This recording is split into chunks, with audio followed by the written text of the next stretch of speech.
ನೀನು ಈ ಥರ ಎಲ್ಲ ಬುಕ್ ಮಾಡಿದ್ರೆ ನಾವು ತಿಂಗಳು ಪೂರ್ತಿ ಹಿಂಗಮ್ಮ ಜೀವನ ಮಾಡೋದು. ನಾನು ಒಂದಿನ ದುಡಿಯೋಕೆ ಹೋಗ್ತೀನಲ್ಲ, ಅವಾಗ ನಾನು ದುಡ್ದಿದ್ದ ಕಾಸೆಲ್ಲ ನಿನಗೆ ಕೊಡ್ತೀನಿ ಬಿಡು.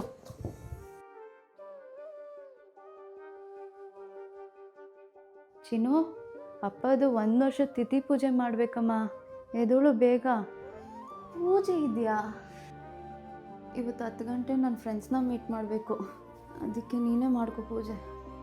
ಅಪ್ಪಗೆ ಪೂಜೆ ಮಾಡೋದು ಮುಖ್ಯನಾ ಇಲ್ಲಾಂದರೆ ಫ್ರೆಂಡ್ಸ್ನ ಮೀಟ್ ಮಾಡೋದು ಮುಖ್ಯನಾ ನಿಮಗೆ? ನೀನು ನನಗೆ ಹೇಳೇ ಇಲ್ಲ ಪೂಜೆ ಇದೆ ಅಂತ. ಇವತ್ತು ನಾನು ಫ್ರೆಂಡ್ಸಿಗೆ ಬೇರೆ ಕಮಿಟ್ಮೆಂಟ್ ಕೊಟ್ಬಿಟ್ಟಿದ್ದೀನಿ, ಅವ್ರನ್ನ ಮೀಟ್ ಮಾಡ್ತೀನಿ ಅಂತ.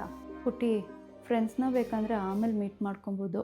ಫಸ್ಟು ಬಾ, ಸ್ನಾನ ಮಾಡಿಕೊಂಡು ಅಪ್ಪಗೆ ಪೂಜೆ ಮಾಡಿಬಿಡು. ಆಗಲ್ಲ, ನೀನೇ ಪೂಜೆ ಮಾಡ್ಕೊ. ಅವರಪ್ಪ ಇವಳನ್ನ ಇಷ್ಟು ಚೆನ್ನಾಗಿ ನೋಡ್ಕೊಂಡಿದ್ದಾರೆ.